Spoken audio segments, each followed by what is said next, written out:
একটা সময়ের কথা। গ্রামে বাস করতেন এক বৃদ্ধ ডাকপিয়ন, নাম রমেশ। জীবনের প্রায় ৪০ বছর তিনি চিঠি বিলি করেই কাটিয়ে দিয়েছেন। চিঠি ছিল কারো জন্য আনন্দের বার্তা, আবার কখনো বা দুঃখের সংবাদ। একদিন হঠাৎ তিনি একটি পুরনো ট্রাঙ্কে একটি ধুলোমাখা চিঠি খুঁজে পান। চিঠির তারিখ ২০ বছর আগের। ঠিকানাটা গ্রামের এক বৃদ্ধার, মীরা দিদি। রমেশ অবাক হয়ে গেলেন, এমন একটা চিঠি কিভাবে তার চোখ এড়িয়ে গেল। পরদিন সকালে রমেশ চিঠিটা হাতে নিয়ে গেলেন মীরা দিদির কাছে। দরজা খুলেই বৃদ্ধা চমকে উঠলেন। হাতে চিঠি দেখে তিনি কেঁদে ফেললেন। চিঠিটা ছিল তার ছেলের লেখা, যে বিদেশে গিয়ে আর ফিরে আসেনি। তিনি ভাবতেন, ছেলে তাকে ভুলে গেছে। চিঠি পড়ে বৃদ্ধা আবেগে কাঁপতে লাগলেন।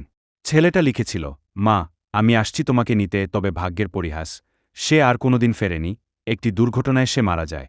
তবু সেই চিঠিটা বৃদ্ধার চোখে আশার আলো জ্বালাল। তিনি বললেন, এটাই আমার শেষ প্রাপ্তি, আমার ছেলের শেষ চিঠি। রমেশ বুঝলেন, প্রতিটি চিঠিই শুধু কাগজ নয়, কারো জীবনের এক টুকরো স্মৃতি।